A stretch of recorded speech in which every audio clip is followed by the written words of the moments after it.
എല്ലാവർക്കും ഐറൂസ് food and ക്രാഫ്റ്റിലേക്ക് സ്വാഗതം.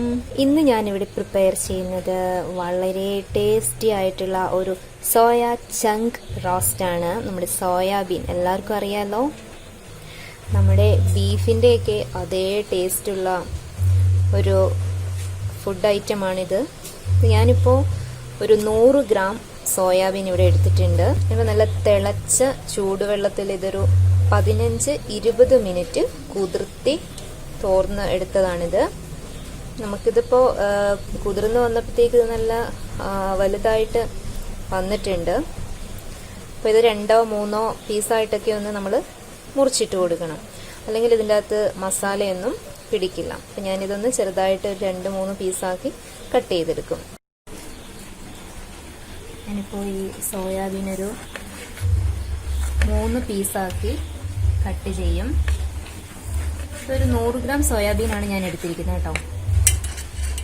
Cut ചെയ്തില്ല എന്നുണ്ടെങ്കിൽ ഇതിൻ്റെ അകത്തേക്ക് ഉള്ളിലേക്ക് മസാലയൊന്നും നല്ല രീതിയിൽ വരണ്ട് കിട്ടില്ല. അപ്പോൾ ഇത് എല്ലാ സോയാബീനും ഒന്ന് ഇതേപോലെ 2-3 പീസാക്കി കട്ട് ചെയ്തെടുക്കുക.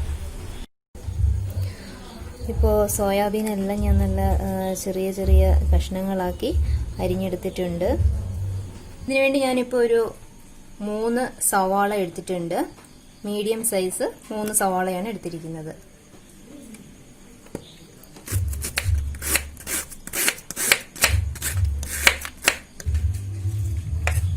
അതാ സവാളയൊക്കെ അരിഞ്ഞിട്ടുണ്ട്.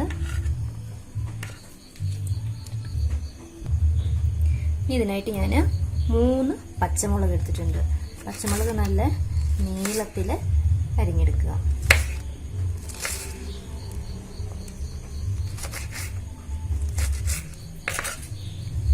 ഇതിനേക്ക് ഞാൻ ഒരു തക്കാളി, ഒരു മീഡിയം സൈസ് തക്കാളി എടുത്തിട്ടുണ്ട്.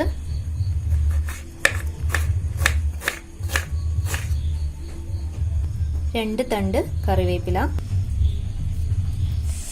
ഒരു 6-7 പീസ് ചെറിയുള്ളി എടുത്തിട്ടുണ്ട്. വെളുത്തുള്ളി 7-8 പീസ്, ഒരു കഷ്ണം ഇഞ്ചി. ഇത് 3ഉം ക്രഷ് ചെയ്തെടുക്കാനാണ്. ജസ്റ്റ് ഒന്ന് ക്രഷ് ചെയ്തെടുക്കുക. 2 തണ്ട് മല്ലിയില എടുത്തിട്ടുണ്ട്. ഇനി നമുക്കിത് എങ്ങനെയാണ് തയ്യാറാക്കുന്നതെന്ന് നോക്കാം. അതിനായി ഞാനിപ്പോൾ ഒരു പാൻ അടുപ്പിൽ വെച്ചിട്ടുണ്ട്. അതിലേക്ക് ഞാനൊരു 3 ടേബിൾ സ്പൂൺ ഓയിൽ ഒഴിച്ചു കൊടുത്തിട്ടുണ്ട്. ഓയിൽ നന്നായിട്ട് ചൂടായിട്ടുണ്ട്. ഇതിലേക്ക് നമ്മൾ 1/2 ടേബിൾ സ്പൂൺ കടുകും കറിവേപ്പില ഇട്ട് കൊടുക്കണം. ഇനി ഇതിലേക്ക് നമ്മൾ ക്രഷ് ചെയ്ത് വെച്ചിരിക്കുന്ന ചെറിയുള്ളി, വെളുത്തുള്ളി, ഇഞ്ചി എന്നിവ ചേർത്ത് കൊടുക്കാം.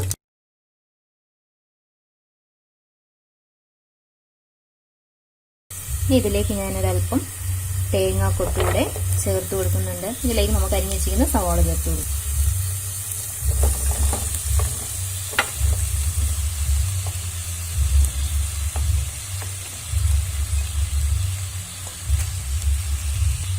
ഇതിലേക്ക് എടുത്ത് വെച്ചിരിക്കുന്ന പച്ചമുളക് ചേർത്ത് കൊടുക്കാം.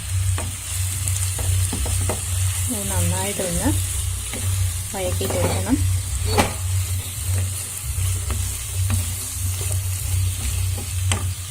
ഇതിലേക്ക് കുറച്ച് ഉപ്പ് കൂടി ചേർത്ത് കൊടുക്കാം. ഉപ്പ് കൂടി ചേർത്തിടുമ്പോഴത്തേക്ക് പെട്ടെന്ന് നമുക്ക് വഴണ്ട് കിട്ടും.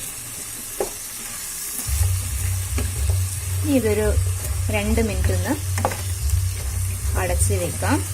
അപ്പോഴത്തേക്ക് നിന്ന് നന്നായിട്ട് വഴണ്ടിയിട്ട് അതിനുശേഷം നമുക്ക് തക്കാളി ആഡ് ചെയ്ത് കൊടുക്കാം. തക്കാളി കൂടി ചേർത്ത് കൊടുത്തിട്ടുണ്ട്. സവാള ഇപ്പം ഏകദേശം നല്ല വഴണ്ട് വന്നിട്ടുണ്ട്. ഇനി നമുക്കിതിലേക്ക് എല്ലാ മസാലകളും ചേർത്ത് കൊടുക്കണം. ഞാനിപ്പോൾ ഇതിലേക്ക് ഒരു 1.5 ടേബിൾ സ്പൂൺ മുളക് പൊടി ചേർത്തെടുക്കുന്നത്. നല്ല എരിവുള്ള മുളക് പൊടിയാണ് കേട്ടോ. ഞാനിതിലേക്ക് 1 ടേബിൾ സ്പൂൺ മല്ലിപ്പൊടി ആഡ് ചെയ്യുന്നുണ്ട്. ഇതിലേക്ക് ഞാൻ 1/2 ടേബിൾ സ്പൂൺ മഞ്ഞൾപ്പൊടി കൂടി ആഡ് ചെയ്ത് കൊടുക്കുന്നു. ഇനി ഞാനിതിലേക്ക് 1/2 ടേബിൾ സ്പൂൺ കുരുമുളക് പൊടി കൂടി ആഡ് ചെയ്ത് കൊടുക്കുന്നുണ്ട്.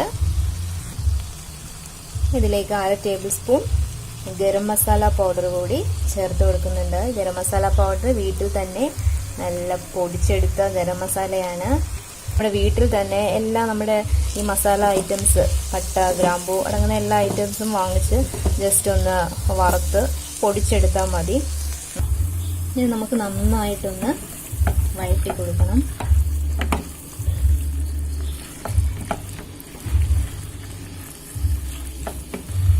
ഇനി നമ്മൾ എടുത്തു വെച്ചിരിക്കുന്ന സോയാബീൻ നമ്മൾ ഇതിലേക്ക് ചേർത്ത് കൊടുക്കാം.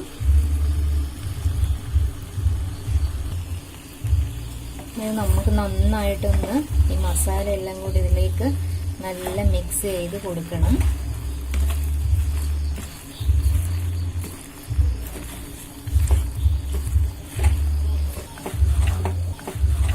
നമുക്ക് വേണമെങ്കിൽ ഒരു 1/2 ഗ്ലാസ് വെള്ളം കൂടി, ഇപ്പോൾ റോസ്റ്റ് വഴറ്റിയെടുക്കാനാണ് ഞാൻ ഉദ്ദേശിക്കുന്നത്.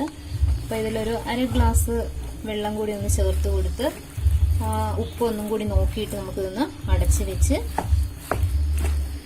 വേവിക്കണം. ഒരു 10 മിനിറ്റിന് ശേഷം നമുക്കിത് തുറന്ന് നോക്കണം. നമ്മുടെ ബീഫ് റോസ്റ്റ് അല്ല, നമ്മുടെ സോയ ചങ്ക് റോസ്റ്റ്, ബീഫ് റോസ്റ്റ് എന്ന് തന്നെ വേണമെങ്കിൽ ഇതിന് പറയാം കേട്ടോ.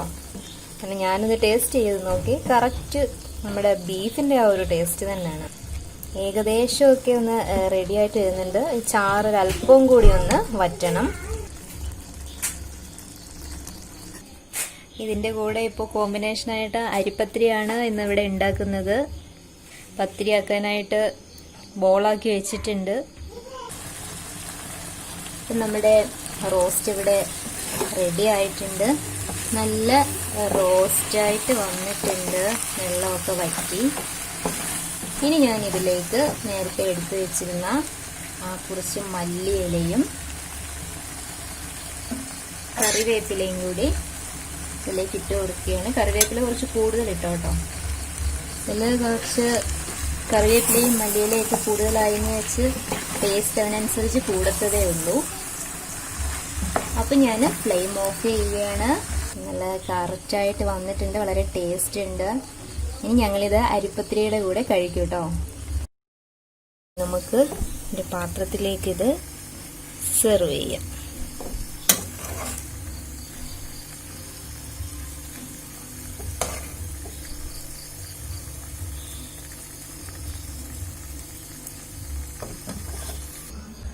അപ്പോൾ എല്ലാവരും ഇത് ട്രൈ ചെയ്യുക. ഞാനിപ്പോൾ ഇതിൻ്റെ കൂടെ നല്ല നൈസ് പത്തിരി ഉണ്ടാക്കിയിട്ടുണ്ട്. എല്ലാവർക്കും ഇത് വളരെയേറെ ഇഷ്ടമാകുന്ന ഒരു റെസിപ്പി തന്നെയാണ്. ഇപ്പം നമുക്ക് മീനൊക്കെ കിട്ടിയില്ല, ഇറച്ചിയൊക്കെ കിട്ടിയില്ല എന്നുണ്ടെങ്കിൽ ബീഫിൻ്റെയൊക്കെ ആ ഒരു ടേസ്റ്റിൽ തന്നെ നമുക്ക് ഇത് തയ്യാറാക്കി എടുക്കാൻ പറ്റും. അപ്പോൾ എല്ലാവരും ട്രൈ ചെയ്ത് കമൻസൊക്കെ അറിയിക്കുക. എല്ലാവരും എൻ്റെ ഈ ചാനൽ സപ്പോർട്ട് ചെയ്യുക. അപ്പോൾ ഇനിയും അടുത്ത നല്ല നല്ല റെസിപ്പീസുമായി കാണുന്നിടം വരെ താങ്ക് യു.